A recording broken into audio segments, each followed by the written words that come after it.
कथा राम की में हम कल तक सुन चुके थे कि कैसे मंथरा को राम का राज्याभिषेक कैकेयी और भरत के विरुद्ध एक षड्यंत्र लगा तथा कैकेयी के मन में भी कैसे उसने संदेह पैदा कर दिया कि हो ना हो यह मेरे व मेरे पुत्र के विरुद्ध एक षड्यंत्र ही ना हो। उसके बाद का भाग हम आज कहेंगे, कृपया ध्यानपूर्वक सुने।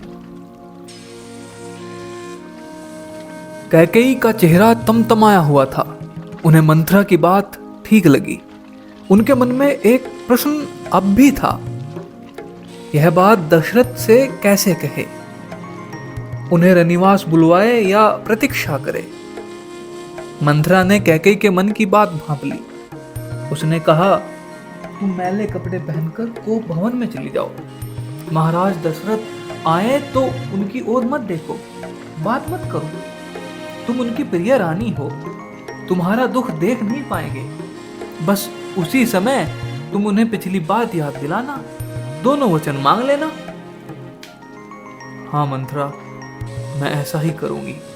महाराज का षड्यंत्र सफल नहीं होने दूंगी, कभी नहीं होने दूंगी। मंथरा का लक्ष्य पूरा हो गया था। चलते चलते उसने रानी कैकेयी से कहा, राम के लिए 14 वर्ष से कम वनवास मत मांगना। भरत इतने समय में राजकाज संभाल लेंगे। जब तक राम लौटेंगे लोग उन्हें भूल चुके होंगे। अब जल्दी करो रानी, समय बहुत कम है। रानी कैकेयी को भवन चली गई। मंथरा रनिवास से निकल गई। दिन भर की गहमा गहमी के बाद महाराज दशरथ को रानियों की याद आई। तुरंत रनिवास की ओर चल पड़े, उन्हें शुभ समाचार देने। सबसे पहले वो कैकेयी के कक्ष की ओर मुड़े। कैकेयी वहां नहीं थी।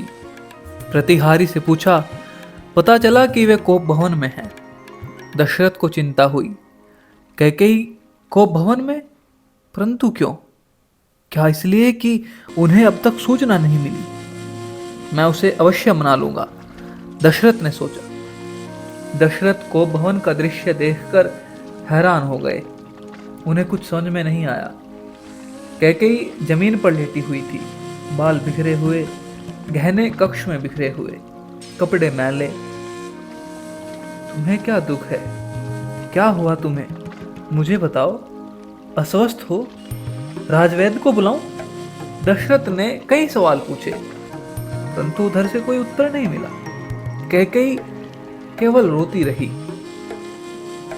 कैकेयी, तुम मेरी सबसे प्रिय रानी हो। मैं तुम्हें प्रसन्न देखना चाहता हूँ। तुम्हारी खुशी के लिए मैं कुछ भी कर सकता हूँ, कुछ भी। धरती आसमान एक कर सकता हूँ। दशरथ ने कैकेयी को मनाने का बहुत प्रयत्न किया। उत्तर उन्हें फिर भी नहीं मिला। दशरथ भी भूमि पर बैठ गए, विनती करते रहे।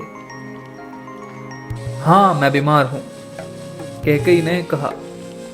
मैं अपनी बीमारी के संबंध में आपको बताऊंगी, लेकिन पहले आप एक वचन दे। मैं जो मांगू उसे पूरा करेंगे। राजा ने तत्काल हामी भर कहा, मैं राम की सौगंध खाकर कहता हूं, तुम्हारी हर इच्छा पूरी करूंगा। महाराज दशरथ ने राम की सौगंध ली तो कैकेयी उठकर बैठ गई। आप मुझे वे दोनों वरदान दीजिए जिसका संकल्प आपने वर्षों पहले रणभूमि में लिया था। महाराज दशरथ ने हामी भरी। कल सुबह राज्याभिषेक भरत का हो, राम का नहीं। पहला वचन मेरा यह है, कैकेयी ने कहा। दशरथ भौचक रह गए।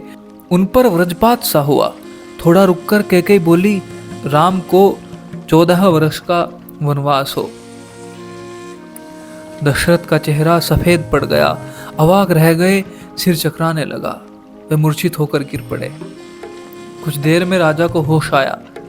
कैकेयी की ओर देखा, बड़े कातर भाव से बोले, यह तुम क्या कह रही हो? मुझे विश्वास नहीं होता कि मैंने सही सुना है। कैकेयी अड़ी रही। दशरथ कैकेयी की मांग को अस्वीकार करते रहे, अनर्थ बताते रहे। तब कैकेयी ने अंतिम हथियार चलाया। अपने वचन से पीछे हटना रघुकुल का अनादर है। आप चाहे तो ऐसा कर सकते हैं। पर तब तक आप दुनिया को मुंह दिखाने योग्य नहीं रहेंगे। रही मेरी बात, आप वरदान नहीं देंगे तो मैं विष पीकर आत्महत्या कर लूंगी। यह कलंक आपके माथे होगा। राजा दशरथ यह सुन नहीं सके, दोबारा बेहोश हो गए। रात भर बेसुध पड़े रहे। बीच बीच में होश आता, वो कैकेयी को समझाते, गिड़गिड़ाते, धमकाते, डराते, पर कैकेयी टस से मस नहीं हुई। सारी रात इसी तरह बीत गई। नमस्ते जी। कथा राम की में यह था भाग 7। इससे अगला भाग हम कल लेकर आएंगे।